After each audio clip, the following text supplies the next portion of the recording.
So during those years, what was the hardest thing for you mentally and emotionally? I mean, physically, of course, you had symptoms and it was difficult and you were looking for, solutions, any kind of solution.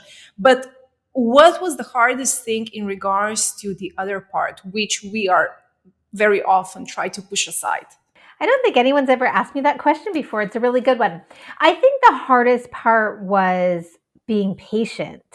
It was really hard that things didn't happen immediately Uh-huh. because I am a kind of person who likes to see a problem, then fix it, see a problem, then fix it. And once you have a problem that's as big as a health issue or an injury or whatever it may be, anxiety, depression, it's not instantly fixable because it took so long to manifest without kind of under the radar, probably without us noticing, that it just can't be undone instantly. And so it was really hard for me, even though once I started doing the emotional and spiritual and mindset work, I did start to see tiny little shifts fairly quickly, but it wasn't enough. It wasn't fast enough. I was super impatient.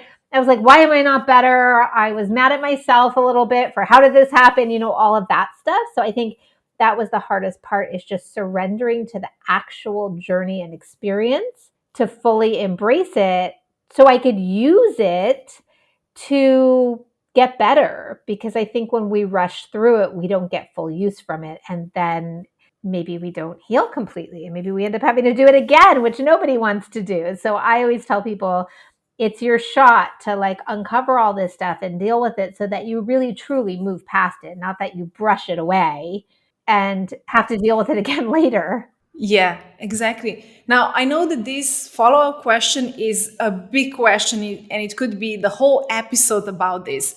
But in regards to practicing patience, how do you start if you are a very impatient person? And it's I was impatient as well. I completely understand what you're talking Yes. about because yesterday is too late, right? So it has to be Yes. now. I don't have time for 3 months, for 5 years, for 10 years. It's like now. Yes.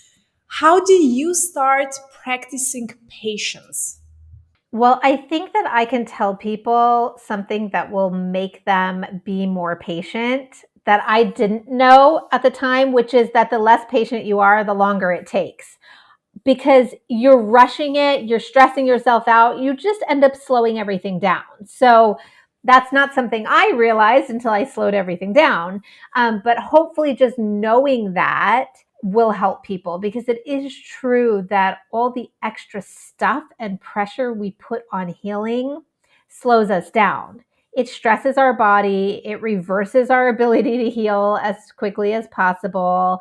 Um, so I mean, I really, you know, I guess I could say I warn everybody that the faster you rush through, the slower you get. And so I think just what I wish I could have done immediately was just surrendered fully to the experience. And I talk about that in my books, which is just know that this is where you are for right now and just be okay with it. There's nothing better than being okay with where you are. There's nothing more healing than being okay with where you are until you get to where you're going.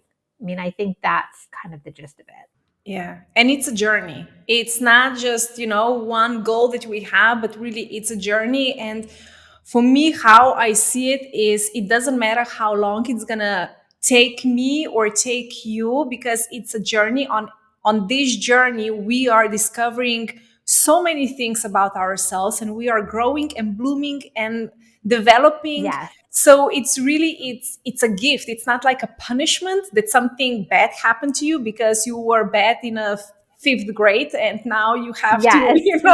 go through your punishment. But really it's a gift, because otherwise we wouldn't do what we are doing right now. Yes, absolutely. It is a gift and it's also required. We can't get around it. So you might as well find a way to be okay in it, because it just doesn't change. It's not like the more frustrated you get or the more impatient you get, the faster it goes or the quicker you get over it. None of that is true. So I feel like in order to on a day-to-day basis survive the experience of physical or emotional imbalance, we have to learn to be okay with it. It just makes the day-to-day better while you're waiting for your healing.